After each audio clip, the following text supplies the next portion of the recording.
I do remember there was a question between do we use the dummy to hit a real gravestone, or do we use me to hit a fake gravestone?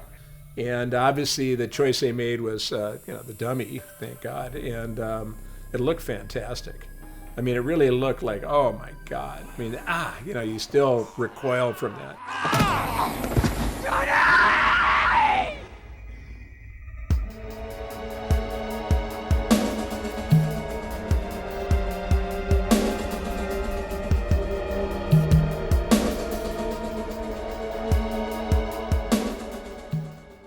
I didn't really know Tom Savini until I worked with him on Texas Chainsaw 2. And Tom had this merry band of psychos. There was John Vulich, Sean McEnroe, Gino Crognali, Bart Mixon, Gabe Bartalos, and let's not forget Mitch Devane. He sculpted a lot of the cool stuff in Chainsaw 2. Anyway, these guys were they were a wild bunch. They they listened to my kind of music, crazy rock and roll. We just had a lot of fun. We all got along really well. And Tom was their ringleader, and rightly so. When we were done with Chainsaw 2, Tom, I guess, had gone back and worked with, or was talking to George Romero, who had wanted to do a remake of Night of the Living Dead. And I remember Tom sending me a script. Again, they were still back in the day when you had to put it in the mailbox. And he sent me a script, and he said, pick any character. He loved working with me, so he said, pick any character. So at the time, a starving artist, young, with a girlfriend and a baby, I wanted to maximize my profits. And so I said, I read the script, and I said, I want to play Harry, the guy in the basement. I want to play the bad guy. And Tom said, this was on our phone call, and Tom said, pick any character, just make sure it's Johnny. And I'm thinking, Johnny? I mean, that's like one page, and, he's fucking dead. And so, what I did was, Russ Streiner's Johnny, of course, is iconic. And the way he was going, they're coming to get you, Barbara, I thought was really cool. And I realized I didn't really have that Vincent Price. I needed something to kind of help me. So I remember renting from the corner video store, speaking of Luddites, went to the corner video store, and I got kind of a Boris Karloff movie later in his life called Die Monster Die. I watched it over and over to get Boris Karloff's accent. And so that when I made it out to Washington, PA, wherever we shot Night of the Living Dead 1990, I was able to say, they're coming to get you, Barbara. They're coming to get you, Barbara. We had a long shot where we come to the cemetery, and it's, Patty Tallman, Barbara, and then me, and the annoying brother. And we're walking to our mother's grave to put flowers or whatever we're going to do there. And there was nothing written between the coming to get you, Barbara, which was actually at the car, and then we had a long walk to the grave. And so I improvised, as I am wont to do from time to time. And I said, because Patty Tallman was dressed, she was so square with her short hair, and she looked like a librarian. And so just to tease her, I went, they're horny, Barbara. They've been dead a long time. So I made that up, and George Romero was there. The three producers, George Romero, Russ Streiner, and John Russo, were kind of hanging, on the set and making sure that Tom was proceeding and making his days, etc. Anyway, so George liked that, so they kept that in. I loved working with Tom. I remember we were standing at our mother's gravestone, and I wanted to, and Patty is there going, we should be reverent, with our mother, and I was behind the gravestone, And I'm going, come on, honey. And I go, no, mother. And I grab my own throat and make it look like, I was getting pulled down into the grave by my mom, our mom. And we shot that. And I just wasn't completely satisfied with it. And we were starting to break down to move on to another scene. And I said to Tom, I said, is there a way, can I just do that one more time?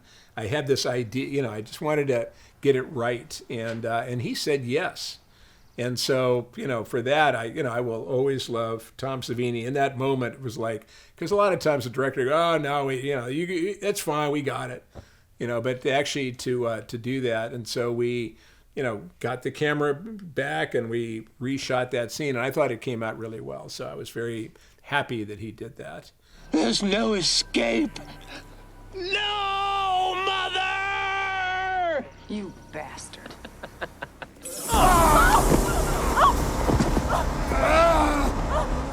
I think Tom basically kind of tricked me because I think we just started to grapple. And we were just grappling. There wasn't like a coordinated or a choreographed, it was basically in between a couple of gravestones. And I'm just glad I didn't land on anything. I think it was kind of like, okay, ready, action, fight the zombie. It's like, whoa, wait a minute. And we were grappling. So I think that was kind of whatever that was unplanned magic. And I'm very glad that, I didn't hit the gravestone. I had a better idea for how Johnny should end. And I told Tom this. It was very funny because I said, Tom, now, Johnny ends up in the back of a truck or something like that, and under a canvas, under a tarp. And I said, here's my idea. Johnny's, been killed, and he's in the cemetery. Barbara's long gone. So now now as in the original, we see Johnny now as a zombie, where that the iconic shot where you see the hand come in the door and it's got Johnny's little driving glove on it. And I said, okay, so here's what I want to do. I want to have, there's Barbara. She's badass. She's killed a bunch of zombies. But now here comes Johnny into the room. And he comes and he's getting closer to her, and there's nothing she can do because, it's like her brother. She's going, Johnny. Then Tony Todd comes into the room. He's got his machete, and he just casually lops off my head. And my head goes rolling, and Barbara goes, Johnny! And then I wanted, just like, the guillotine, they say that there's just a little bit of a second of consciousness. And I just wanted, my eyes to look up at her in that moment. Like maybe, he's gone from zombie to real Johnny before he dies. And I said, what do you think, Tom? And he goes, too expensive. That was it.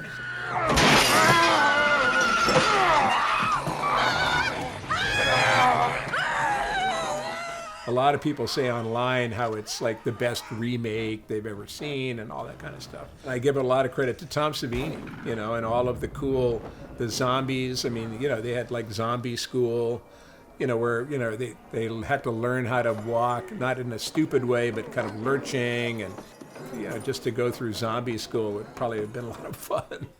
And again, I'm just going to tear up a little bit because, recently we lost Tony Todd, a great friend of mine, and another, he did a great job, and, I don't know who else could have done as good a job as Tony did in the 1990 remake. He was amazing. Coming to get you, Barbara. Well, again, because it's, you look back on it, it's a great story. The special effect makeup is fantastic. The acting is really good. Just everything about it is fantastic, including the fact that the sheriff at the end is Russ Streiner, good old Russ. And I've seen Russ a bunch of times at conventions. And it's funny, I remember we were in a room together for Chiller Theater in Secaucus, New Jersey. And Russ, I was sitting across from Russ, and he kept saying, oh, that's the real Johnny. I said, come on, Russ. You're the real Johnny, buddy. But finally, we were in Houston like a year, maybe 2 years ago, and we were at the same show, and we sat there, and we got somebody to take a picture, and I got my arm around Russ. He's holding up the one finger, and I'm holding up two fingers. So, the Johnnies are, friends, and, we've always been friends, but, now we're, real friends.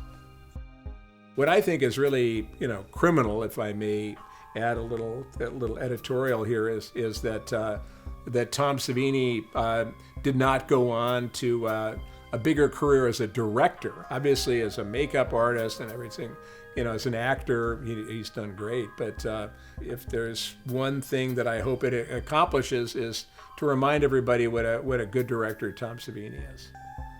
In addition to all of his other talents. I'm a big Tom fan, so.